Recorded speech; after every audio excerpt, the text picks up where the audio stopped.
Our series begins and we meet a child named Percy. And we learn that Percy, ever since he was little, was different from anyone around him because he was always seeing things no one else could see. And he liked to go up on the roof of the house to watch big monsters flying in the sky. But the teacher would tell him everything he saw was just delusions. And over time, Percy started seeing much stranger situations because once he sees a rhinoceros walking in the street, but after a single second it turns into a garbage truck, and all his classmates were convinced he was imagining things.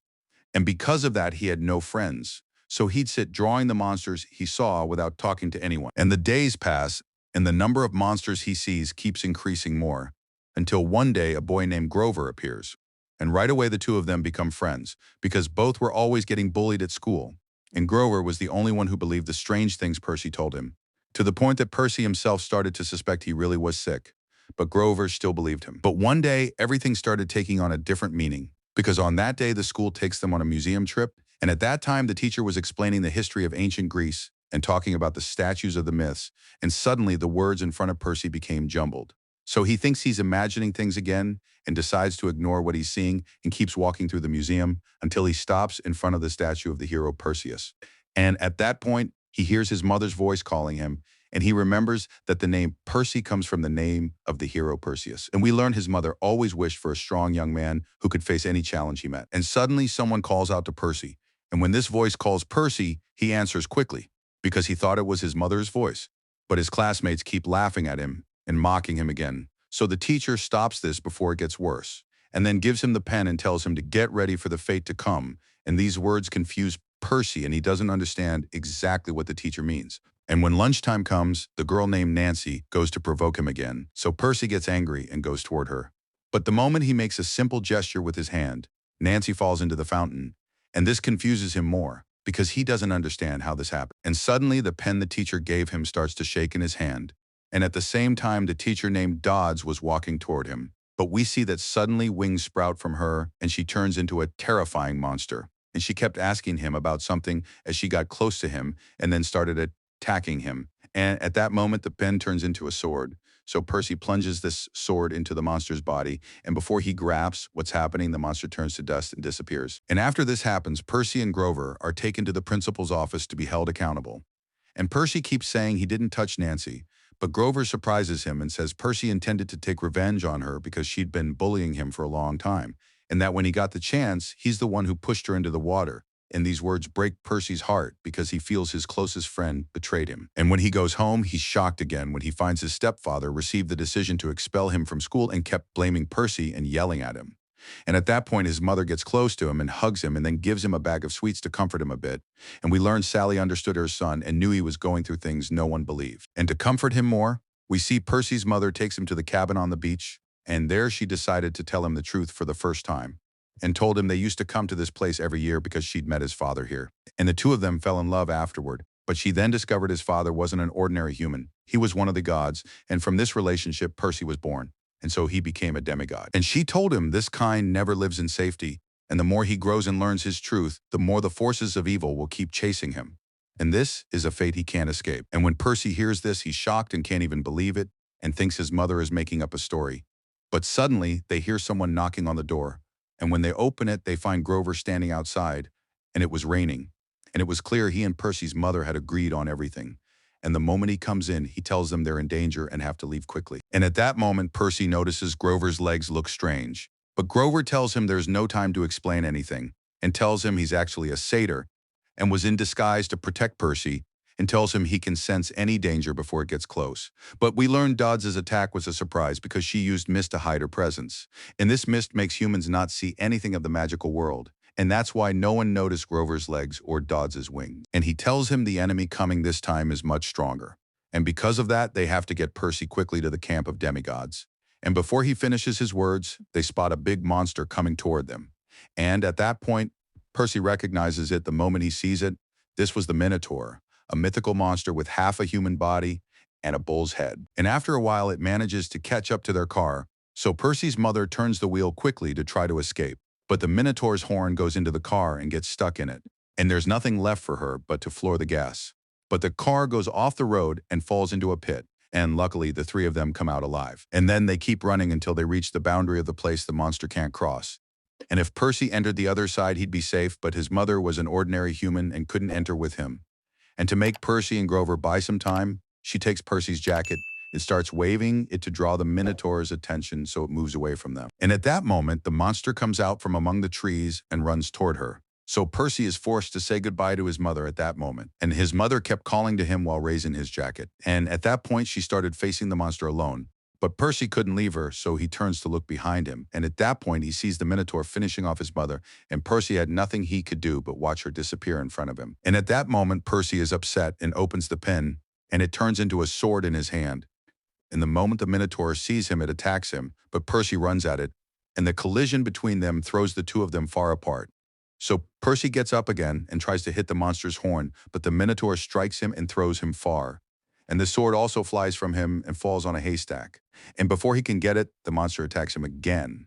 But Percy manages to dodge this attack, then jumps on the Minotaur, and we see the Minotaur was trying to throw him off. But Percy kept holding on and wanted to finish it off. And at that point, Percy finds an opportunity and grabs the Minotaur's horn and rips it off, then uses it as a weapon, plunges it into the monster's body. And immediately the Minotaur turns to ash and disappears. Before we continue, I think you forgot to hit the like button. Press like now, my friend, and subscribe now. And when Percy opens his eyes, he finds many people standing around him. And he saw in front of him a person who looks strange, half human and half horse. And when he comes to again, he finds Grover sitting next to him and notices the Minotaur's horn that he broke off is on the table. And at that point, he's sure everything that happened was real. And he learned the reason for his presence in this place is that he's the son of one of the gods. So he decided he had to learn who his father is. And when he goes out, he sees a man wearing sunglasses. So he asks him about the camp leader. And at that point, Grover runs quickly and tells him this man's name is Dionysus. And he's the camp director. And also, he's the god of wine. And the moment Percy hears this, he asks him whether he's his father or not, because he doesn't even know his real father's name. But Dionysus wanted to joke with him and told him he's his father, and then asked him to go get him a bottle of drink from the kitchen. And before Percy leaves, he's surprised by something bigger. The teacher who was in the wheelchair turns out to actually be a centaur, and Grover introduces him and tells him his real name is Chiron, and he's responsible for training the heroes and running the activities in the camp. And then Chiron tells him Dionysus isn't his father, and also says Zeus, a god among the gods, forbade Dionysus from drinking. And that's why he was trying to trick Percy into stealing him the drink. And then Chiron takes Percy on a tour around the camp and tells him this place is protected and monsters can't enter it. And also ordinary humans can't see it. And everyone living here is children of gods and humans. And at that point, Percy remembers he lost the pen Chiron gave him and apologizes to him. But Chiron asks him to look in his bag. And indeed, he finds the pen there. And at that point, Chiron tells him magical tools return to their owner as long as he doesn't give them up by his own will. And then they reach the housing area, and Chiron tells him the camp has 12 cabins, and each cabin belongs to one of the gods of Olympus, while the wooden cabin belongs to Hermes, who is the god of travel, and his children live there, and also anyone who doesn't yet know which god is their father. And since Percy hasn't yet learned who his father is, he'll live in this cabin. And at that point, he meets Luke, who is Hermes' son, and Luke comforts him about his mother's death, and also praises him for being able to defeat the Minotaur. And that same night, Grover goes to meet the council at the camp, but there he learns very dangerous news. So he runs quickly to tell Chiron and Dionysus and tells them he suspects the way Percy's mother disappeared, because any ordinary human the Minotaur kills dies on the spot. But Percy's mother disappeared suddenly without leaving any trace, and that means someone took her before she died. And at that point, Grover says the only one who could do this is Hades, which made him think Percy's mother was kidnapped and didn't die. And we learn Chiron and Dionysus already knew this truth, but we're refusing to tell Percy anything now, because what's behind the matter is much bigger and more dangerous than he could understand right now. And we see at that point, Percy was sitting alone on the beach, and suddenly he hears terrifying sounds coming from far away, and Percy didn't know Hades was calling him in his dreams. And before he understands the meaning of what he saw, he wakes startled from this nightmare. And at that point, Luke notices this and tells him it's normal for any new demigod to keep seeing nightmares. And at that point, advises him to focus on something more important, which is achieving glory, and tells him whoever achieves great feats, his name becomes known among everyone. And at that point, Percy meets Clarisse, who is the daughter of Ares, the god of war. And Clarisse didn't believe he's the one who killed the Minotaur. But Luke stops her before she does anything, because he's the best swordsman in the camp and everyone respected him. So he goes with Luke to the training grounds, and the first thing was for them to find the suitable weapon for him. But the first arrow he shot made everyone there so tense that they asked him not to try again, and then he tried working at the forge. But the first piece he made flew from his hand and also set fire to some bags that were piled next to them. And that same night he meets Clarice and her sisters again, and the first thing they do is throw him into the bathroom. And Clarissa tells him that if he admits he lied about killing the Minotaur, she'll let him go. But Percy refuses to confess to something he didn't do. So they grab him and keep bothering him. But suddenly the water disappears by itself, and the three of them stand shocked at what happened. And then a while later, the water comes and throws them far, and Percy himself didn't understand what was happening. And the three run quickly from the place and leave the bathroom in a mess. And all of this was seen by a girl named Annabeth, who is the daughter of the goddess Athena, and from then on she started taking an interest in Percy because she felt he'd be important in the coming competition. And the next day, Percy asks Luke about the competition, so he tells him it's a training war between two teams, and the team that wins takes all the glory, and also Annabeth had led her team to victory 3 times in a row, and Luke chooses to fight with her because he considered her like his sister. Because long ago they fled together from monsters and lost a friend of theirs on that journey. And after a few days, the final match begins, so they reach the world flag, and the camp is split into 2 teams, red and blue, and the team that captures the other team's flag and crosses the river with it first is the one that wins. And it was allowed for them to use their magical weapons, but without finishing off anyone. And we learned Percy was on the blue team with Luke and Annabeth, but he didn't understand what he was supposed to do. And the moment the match begins, Annabeth takes him with her into the forest. But she didn't tell him any plan. And after she put on her cap, we see her disappear completely. And Percy kept standing alone, not knowing what to do. And in the end, he sits by a tree, very frustrated. And after a while, he discovers Clarice's red team started surrounding him. And we learn they exploited the game's rules because they wanted to take revenge on him. And they kept hitting him. And at that point, Percy gathers all his strength and runs quickly toward the forest. But they catch up to him and grab him again and corner him by the lake. And even though he had no way to escape, he kept resisting them. And we see during this clash, Percy breaks Clarice's weapon. And this shocks Clarice a lot because she was the daughter of Ares, the god of war, and she never imagined her weapon would break this easily.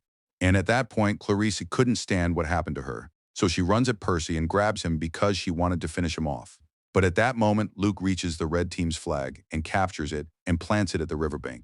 And so the blue team is the one that won the match, and Percy is relieved the moment he sees the game is over. And suddenly Annabeth reappears after she'd been hidden. And we learn all of this was part of her plan, because Percy was just bait to keep the red team busy while she exploited this opportunity and carried out her plan without anyone noticing. And then she apologizes to him for what she did, but after that she pushes him into the lake. But the moment he falls in the water, something strange happens, and all the wounds on his body disappear in an instant, and above his head Poseidon's trident appears. And at that moment, Chiron says in front of everyone that Poseidon has finally acknowledged his son. And then Percy is moved to the Poseidon cabin, and there he learns he's the only son of the god Poseidon. But a while later, Chiron and Dionysus tell him other news and tell him Zeus's lightning bolt was stolen a while ago. And coincidentally, Poseidon acknowledged his son at almost the same time. So all suspicion fell on Percy that he's the one who stole Zeus's lightning bolt staff. And at that point, Zeus gives a deadline of a week. If his lightning bolt staff isn't returned, he'll declare war on Poseidon. But we learn there was a third god who benefits from this dispute, which is Hades, god of the underworld. And because of that, they suspected the bolt was with him. And Poseidon needed Percy to go down to the underworld to be able to return the bolt.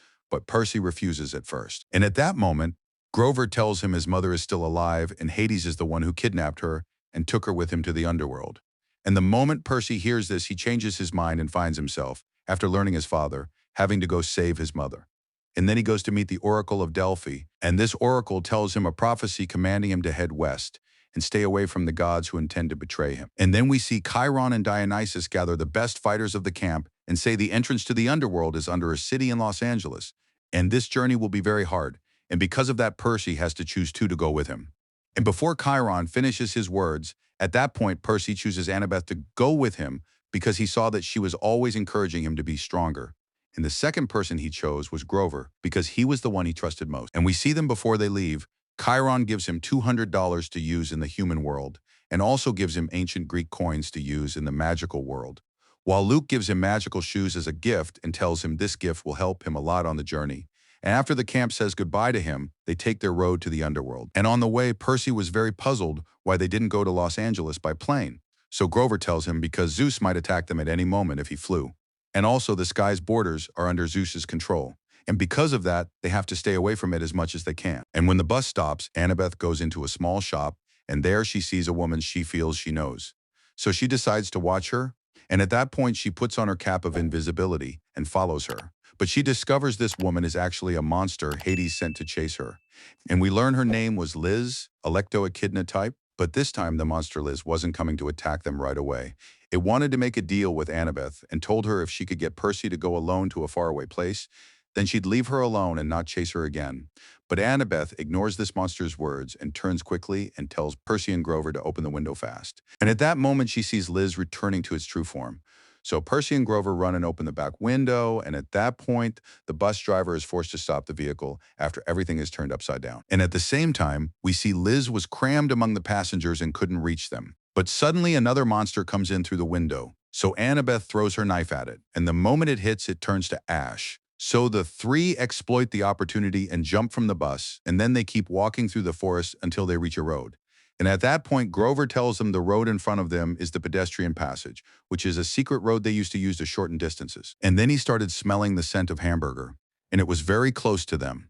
And because they were going to head to this restaurant, but the moment Annabeth enters, she notices many stone statues in the place. So at that point, she starts suspecting something is wrong. And when they decide to leave, at that point, Liz comes down after them suddenly. So Percy pulls out the pen to turn it into a sword, but Liz turns quickly toward the door, and at that moment, a woman wearing a mask comes out of the restaurant. And we learn at that point that this woman is Medusa.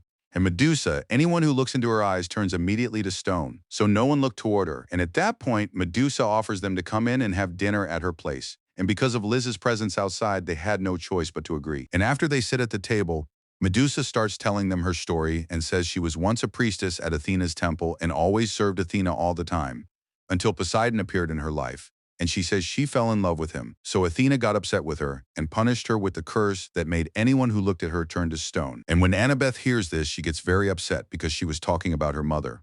But Medusa acts as if the matter is normal, and then tells them something is burning in the kitchen and asks Percy to come in and help her. And when they're alone, Medusa tells him he can't trust Annabeth, and that one day she'll betray him, and tells him she's close to Poseidon and is trying to protect him before he falls into trouble. But the moment she turns to look at him, she discovers he disappeared, and this makes her very upset. So she takes off the cap she was wearing and starts searching for them, but she can't find anyone. And at that time, Liz was still waiting outside, so she knew they were surely still hiding inside the place. As for Percy and his friends, we see them hiding in the basement, and the place was full of statues of people who'd been turned to stone by Medusa. And at that point, Grover said he'd use the magical shoes to be able to distract her. But before he finishes his words, the shoes start working by themselves and lift him and take him up. And at that moment, Medusa enters the basement.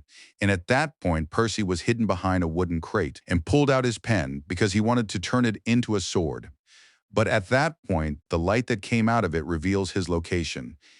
And when Medusa gets close to him, he stands with his eyes closed because he knew the moment he just looked at her, he'd turn to stone. And at that moment, we see Grover fall from above. And this distracts Medusa's attention for a moment and also gives Annabeth a chance to put on a cap to hide from Medusa.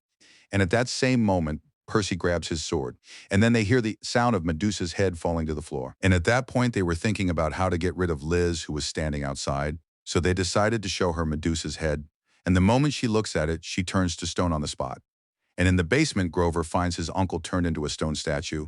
And at that point, he understands his uncle reached here and couldn't continue. And after they finished with the danger, at that point, a dispute happens between Percy and Annabeth.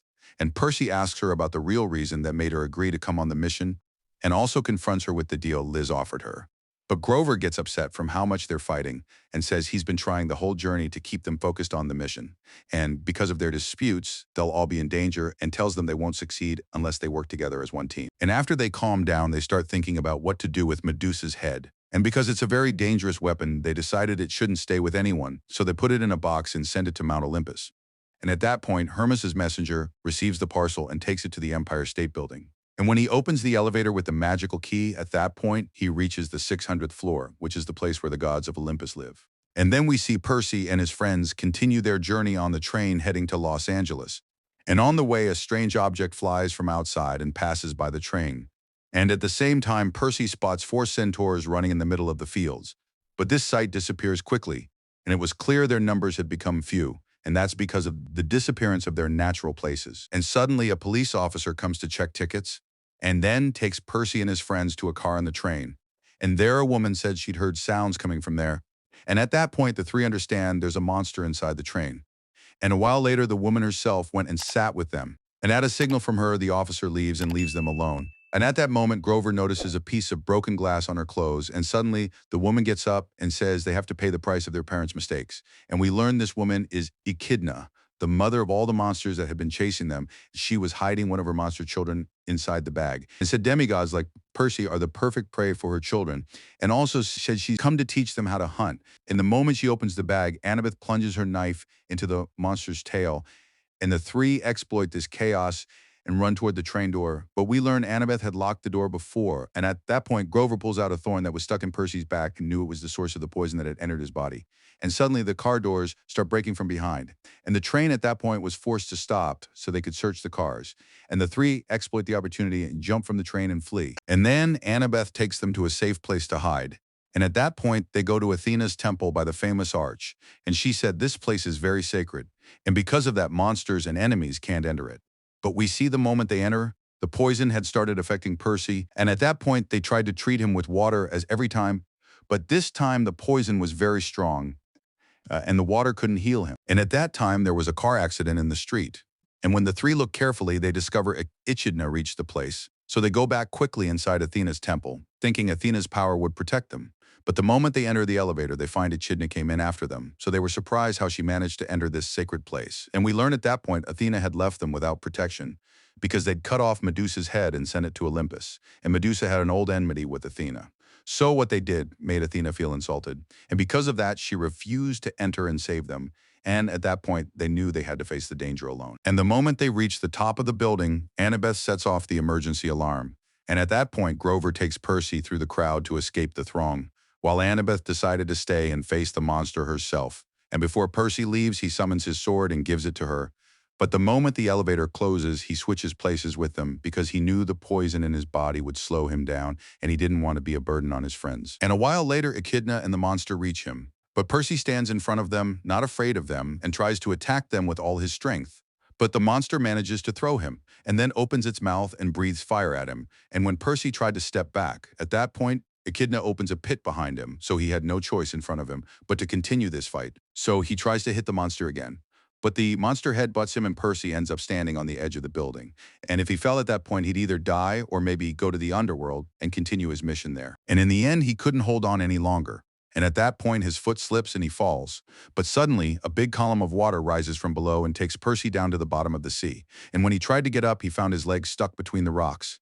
And suddenly, he hears a woman's voice talking to him. And this voice was coming from under the water. And she told him his father, Poseidon, sent her to reassure him and told him his father is always by his side and advised him to trust himself and breathe normally.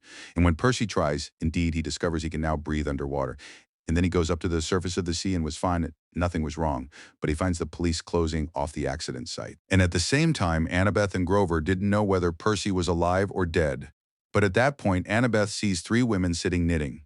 And at that point, she and Grover know these are the fates. And when one of them cuts the thread in her hand, at that point, they get scared that this might mean Percy died. But Annabeth refused to believe all this and said they had to look for him by the river. And indeed, after a while, they find Percy and he was fine. But the problem is the police considered them the cause of all the chaos that happened on the train. And because of that, they were banned from riding a train or any other bus. And they had no choice but to continue the journey on foot. And on the way, Percy said something doesn't make sense and said they know Zeus's bolt was stolen, but no one knows who stole it in the first place. And at that moment, a man stops beside them and asks them whether they need help. And we learn this wasn't an ordinary man. This was Ares, the god of war, and also Zeus's son himself. And we learn Ares wanted to prevent the war that might break out between Zeus and his brother Poseidon. And because of that, he too was searching for Zeus's bolt. And since he's related to Percy, he took them to a restaurant to talk comfortably. And there, Percy shows him news on the phone. And the news said his stepfather notified the police against him and accused him of being the cause of Sally's disappearance. And because of that, the police started searching for him. And also, time was running. And they had to reach Los Angeles quickly. And at that point, Ares tells them the bolt itself isn't the problem, because he sees Zeus is already looking for a reason to start a war with Poseidon. And at that point, tells Percy he'll help him and complete the mission. But in exchange for something, which is that Percy had to go to the nearby amusement park and return the shield he'd left there. And if he did that, Ares would arrange them a way to reach the underworld. And the next day, Percy agrees. But Ares wasn't sure of them, so he decided to keep Grover with him as a hostage. And at night, Percy and Annabeth go to the amusement park. And the moment they enter through the gate, at that point, Percy gets locked in. And when Annabeth looks around, she learns the whole place is a magical machine Hephaestus built, who is the god of the forge, and it worked like a security system. And when Percy tried to open the door at that point, the screen records him as the first visitor there. And when Annabeth enters, she becomes the second visitor. And at that point, they understand why Ares left the shield here, because he was meeting Aphrodite, who is Hephaestus's wife. And when he learned his secret was exposed, he fled quickly and left the shield. And at that point, Annabeth says the gods' problems have no end. And a while later, they reach a tunnel called the Tunnel of Love and learn the shield is inside it. So they go down to ride the boat that moved through the tunnel.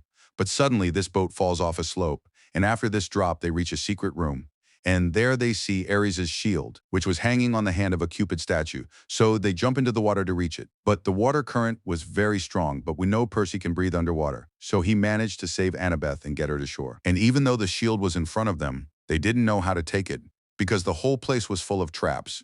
And at that point, Annabeth remembers an old myth about a golden chair Hephaestus made. And this chair was a trap no god could break free of. And in the end, the problem was solved when Hephaestus married Aphrodite. And they understand the chair in front of them works on the same idea, and that someone had to sit on the chair for the shield to be freed. And at that point, Percy gives Annabeth the pen and sits on the chair himself. And at that point, the machine works, and his body started to be covered with a layer of gold. And with every second, the layer increased until his whole body turned into a golden statue. And Annabeth at that point was standing watching him and couldn't do anything for him. And at that moment, she takes Ares' shield from its place. So Annabeth started looking for a way to stop the machine, but suddenly they see a man coming up from the second floor. And at the same time, a staircase rises from the middle of the water. And when this staircase rises, they learn this man was Hephaestus. And he said at that point she could walk away, but Percy would remain a gold statue forever.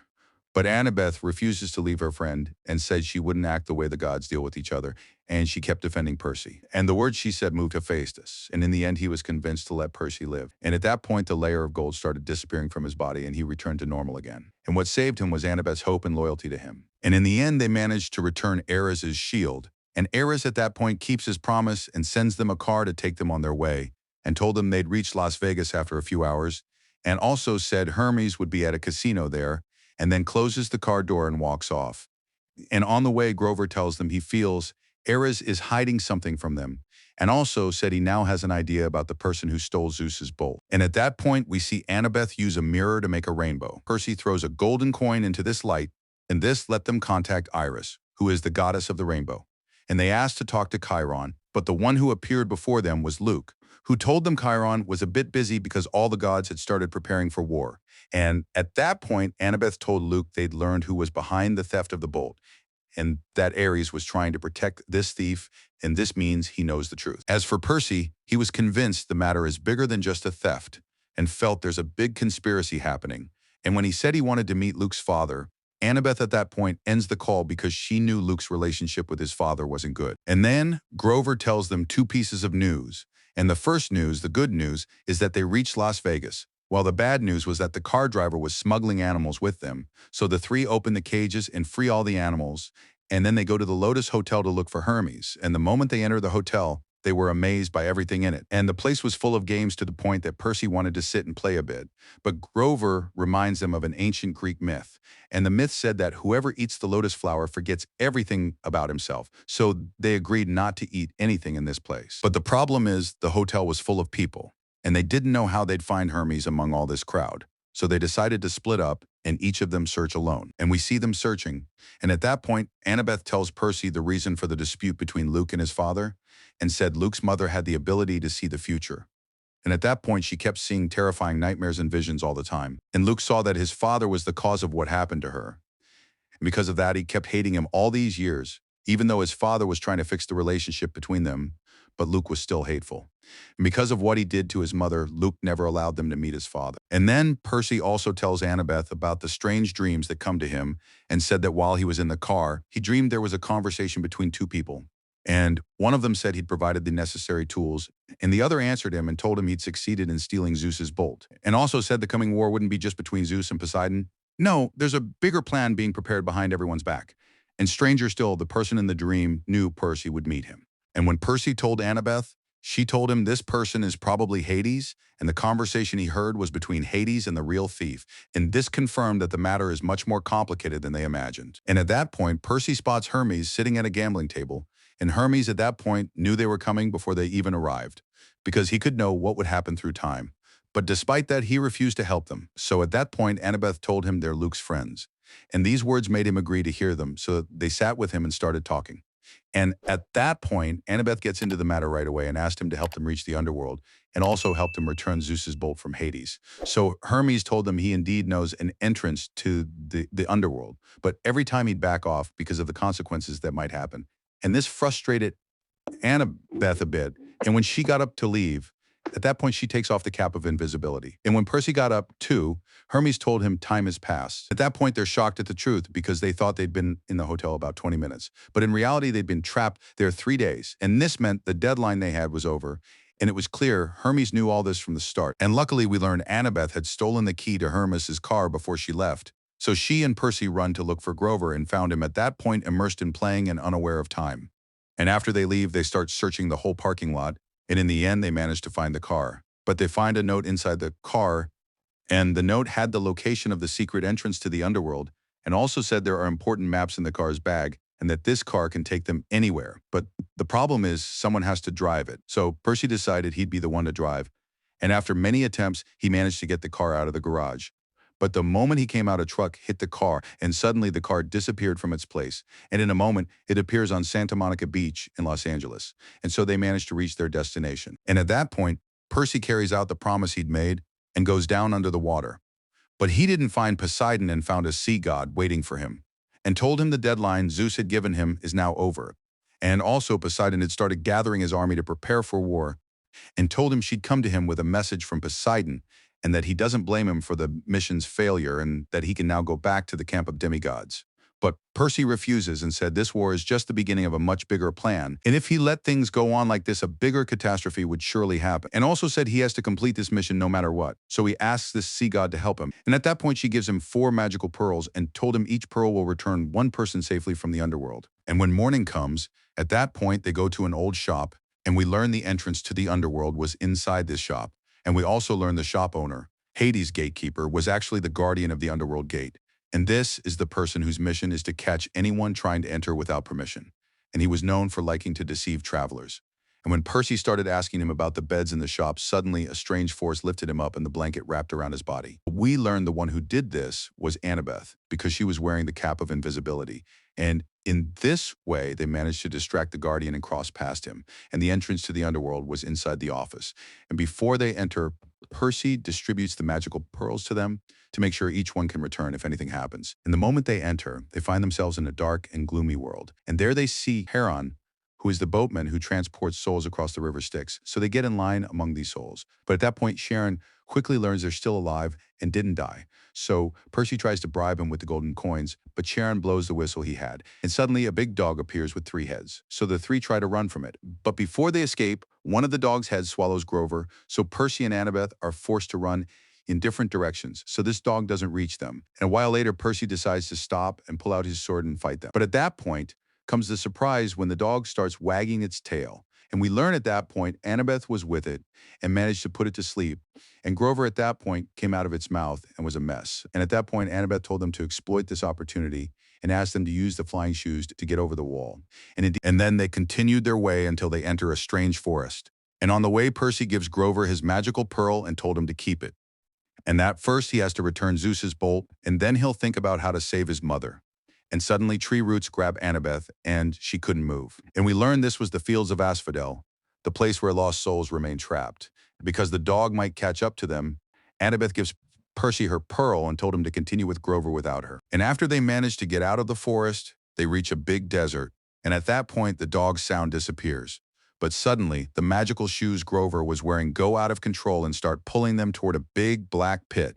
And luckily, Percy managed to plunge his sword into the sand, and this kept them fixed in place, and they kept hanging until the shoe fell off Grover's foot. And at that moment, Percy feels his bag became heavy. And when he opens it, he and Grover are shocked to find Zeus's bolt inside it. And at that point, Percy remembers this bag was originally from Ares and understood Ares deceived them from the start of the journey. and it was clear he was in league with Hades. And after they crossed the desert, they finally managed to reach Hades' palace, and at that point, two guards opened the palace gates. And it was clear Hades had been awaiting Percy's arrival for a long time, and the moment Percy enters, he immediately asks him about his mother. So he takes him and Grover to a big hall, and there he sees his mother turned into a statue, and Hades tells him he saved her before she died at the Minotaur's hand, and told him he did this to bring Percy to the underworld. And at that point offers him a deal. But the surprise is we learn Hades wasn't looking for Zeus's bolt. He wanted the magical helm that had been stolen. And this is what the thief used to disappear, and afterward managed to steal Zeus's bolt. And Hades at that point says he has no interest in getting into a war between his brothers. And at that point, Percy understands the truth and discovers the one orchestrating everything is Kronos, the ancient enemy who was trying to return to power again. And also remembered the voice he'd been hearing in his dreams was Kronos' voice. And at that point, Percy promises Hades he'll return the helm to him and then take his mother and go back with her. And after this agreement, Percy and Grover use the magical pearls and go back up to the surface of the earth, and there they find Annabeth waiting for them. And at the same time, Ares appears before them, and at that point, Percy decided to face him because he learned Ares was part of the conspiracy, and that he helped in stealing the bolt to start the war, and that if war broke out, Kronos would benefit from it and return to rule again. And the battle begins between Percy and Ares, but we see Ares is stronger by a big margin and managed to knock Percy to the ground. And in a moment, a big sea wave attacks Ares, and this gave Percy a chance to attack him, and he managed to wound him in the leg with the sword. And when Ares felt he was losing, he got upset and started revealing his true power. But in the end, he leaves Hades' helm and disappears. And at the same time, we see a light turn on in the cabin that was by the sea. So Percy thinks his mother came back and runs quickly to open the door, but the one who was waiting for him was the monster Liz, who'd come to take Hades' helm, and before she leaves, she told him to get ready for the coming journey at Olympus. And then Percy decided to go himself to Olympus because he wanted to return Zeus's bolt and try to convince him this war is part of Kronos' plan. As for Annabeth and Grover, they went back to the camp of demigods to tell Chiron the truth and reveal the rest of the conspiracy to him. And in the end, Percy goes to the Empire State Building and puts Zeus's bolt on the reception desk, and then goes up in the elevator to the 600th floor, which was the place where the gods of Olympus lived. And we see that after a long journey, Percy finally reaches the top, and the moment he enters, he sees Zeus sitting on his throne, and he was waiting for him.